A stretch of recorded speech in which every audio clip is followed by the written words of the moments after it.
জিতুর সাথে বিয়ে টেকেনি। থাইল্যান্ডে রেড হট বিকিনিতে লাস্যময়ী নবনীতা। কার সাথে গেলেন?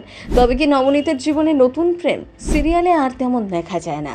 একসময় নায়িকা ছিলেন, সেই নবনীতা কোথায় হারিয়ে গেলেন? জিতুর সাথে ডিভোর্স হতেই কাজ উধাও। টলিউডের আর কেউ তাকে ডাকে না।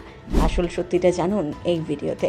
নায়িকা হিসেবে একটা সময় নবনীতা ভীষণ জনপ্রিয় ছিলেন। জিতুর স্ত্রী ছিলেন নবনীতা। তারপর হঠাৎ করেই একদিন বিয়ে ভাঙার সিদ্ধান্ত সোশ্যাল মিডিয়ায় জানিয়ে দেন।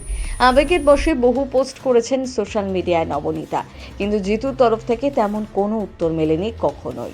2023 সালে জুন মাসে আচমকা বিচ্ছেদের খবর জানিয়েছিলেন অভিনেত্রী নবনীতা দাস। ভালোবেসে অভিনেতা জিতু কমলকে বিয়ে করেছিলেন। টেলিপাড়ার অন্যতম স্মার্ট জোড়ি হিসাবেই পরিচিত ছিল। দুজনে আলাদা হওয়াটা তাই অনেকের কাছেই ছিল শকিং। বছর গড়ার পর আইনিভাবে আলাদা হন দুজনে। ডিভোর্স নিয়ে নানা জল্পনা উঠে এসেছে নানা সময়। কখনো জিতু নবনীতার মাঝে তৃতীয় ব্যক্তির আগমন, কখনো জিতুর সাফল্য। তবে সরাসরি কেউই বিচ্ছেদের কারণ জানাননি। তবে জিতু পরকীয়া গুজবে জল ঢেলেছিলেন নবনীতা। সাফ জানিয়েছিলেন কোনো তৃতীয় ব্যক্তির জন্য তাদের সম্পর্ক ভাঙেনি। বিচ্ছেদের পর নিজের মতন করে জীবন গুছিয়ে নিচ্ছেন নবনীতা, ছোট পর্দা থেকে আপাতত দূরে। কিন্তু সোশ্যাল মিডিয়ায় প্রচণ্ড অ্যাক্টিভ জিতুর প্রাক্তন স্ত্রী। থাইল্যান্ডের সাদা বালি গায়ে মেখে রেড হট বিকিনিতে পোস্ট দিলেন। কখনো সাগর পাড়ে বসে সমুদ্র দেখতে দেখতে হারিয়ে গেলেন, কখনো আবার সুইমিং পুলের নীল জলে গা ভিজিয়ে নিলেন নবনীতা। থাইল্যান্ডে পরিবারের সাথেই সময় কাটছে নবনীতার। টুকরো ঝলক উঠে এসেছে সোশ্যাল মিডিয়ার পাতায়। একটা সময় স্টার জলসার পর্দায় মা তারার চরিত্রে নবনীতাকে দেখেছেন দর্শক। তার এই ভোলবদল অনেকের চোখেই তাই অশালীন ঠেকেছে। যদিও নিজের মতন করেই জীবন কাটাচ্ছেন নবনীতা, ট্রোলিংকে পাত্তা দিতে চান না।